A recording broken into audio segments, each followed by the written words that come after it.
नमस्कार, वृत्तान्त न्यूजमा स्वागत छ। म पुरञ्जनी दुवाल। नेपालको निजी उड्डयन क्षेत्रको सबैभन्दा ठूलो कम्पनी मध्ये एक बुद्ध एयर अहिले गम्भीर शेयरधनी विवादका कारण फुटको डिलमा पुगेको छ। वार्षिक 15 अर्ब रुपैयाँ भन्दा बढी कारोबार गर्ने र करिब 35 अर्ब रुपैयाँ भन्दा बढी मूल्याङ्कन गरिएको बताइने बुद्ध एयरमा शिवेन्द्र बस्नेतको परिवारको 40% शेयर स्वामित्व छ। यो हिस्साको अनुमानित मूल्य मात्रै करिब 14 अर्ब रुपैयाँ बराबर हुन आउँछ। तर यति ठूलो हिस्साका शेयरधनीहरूलाई वीरेन्द्र बहादुर बस्नेतले वर्षौंदेखि संस्थागत रूपमा पाखा लगाएर उनीहरूको वैधानिक अधिकार प्रयोग गर्न दिएका छैनन्। विवादको मूल कारण एउटै छ। कम्पनीको 40% स्वामित्व हुँदाहुँदै पनि बहुमत शेयरको आडमा प्रबन्ध निर्देशक वीरेन्द्र बहादुर बस्नेतको अत्याचार र लगातारको धम्की हो। कतिसम्म भने निकै भद्र देखिने वीरेन्द्र बहादुर बस्नेत र उनकी श्रीमती सुनिता बस्नेतले निरन्तर आफ्नै भतिजी र बुहारीलाई हामी जसरी चलाउँछौ त्यसरी नै तिमीहरू चल्ने हो, चुपचाप जे दिन्छौ त्यही लिने हो, नत्र वर्षौं मुद्दामाथि मुद्दा थपेर तिमीहरूलाई सडकमा लिएर आइदिन्छौ भन्ने जस्तो तल्लो स्तरको धम्की दिन्छन्।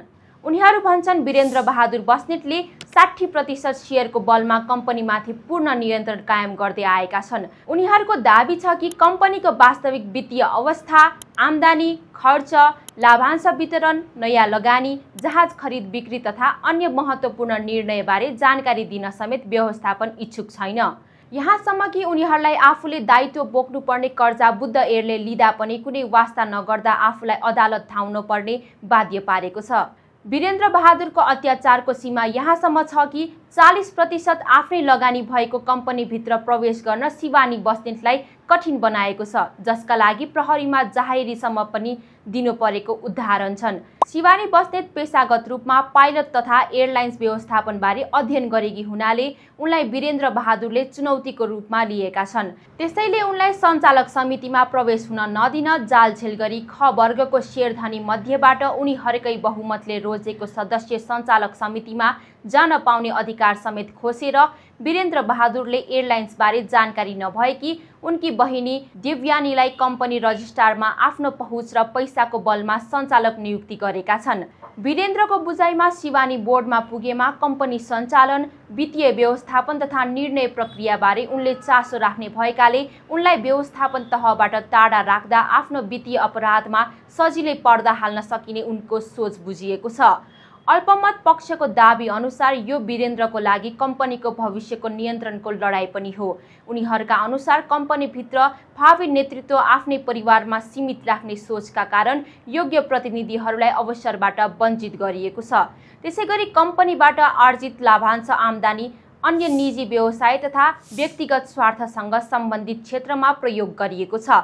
बुद्ध एयरले हरेक वर्ष करिब 3.5 अर्ब रुपैयाँ बराबरको शेयर पार्ट्स खरिद गर्ने गरेको बताइन्छ। तर ती सामग्री विदेशी कम्पनीबाट सिधै खरिद नगरी नेपालमै आफन्तको कम्पनी मार्फत खरिद गरी त्यसबाट ठूलो रकम कमिसन लिने गरिएको बुझिएको छ। त्यसैगरी वीरेन्द्र बस्नेतको लगानी रहेको करिब 50 करोड रुपैयाँको आर्जु राइस मिलमा बुद्ध एयरका इन्जिनियरहरू समेत संलग्न रहेको आरोप छ। यसरी कम्पनीको सम्पत्तिको लाभ बहुमत पक्षले मात्र लिइरहेको छ भने अल्पमत पक्षलाई हैरानी र मानसिक तनाव भोग्दै आफ्नो वैधानिक अधिकारकै लागि सङ्घर्ष गर्न बाध्य बनाइएको छ।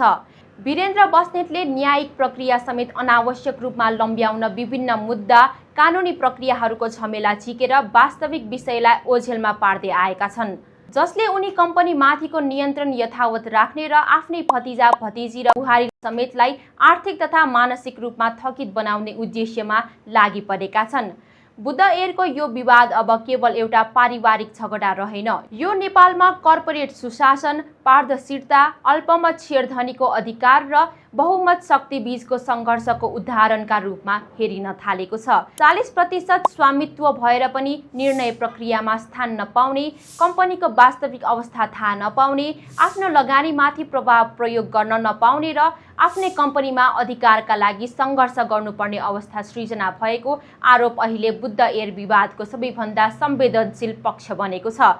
यद्यपि यी सबै आरोपहरू अल्पमत शेयरधनी पक्षका दाबी हुन्। वृत्तान्त न्यूज आजलाई यति नै। यस विषयमा थप फलोअप लिएर आउने नै छौँ। नमस्कार।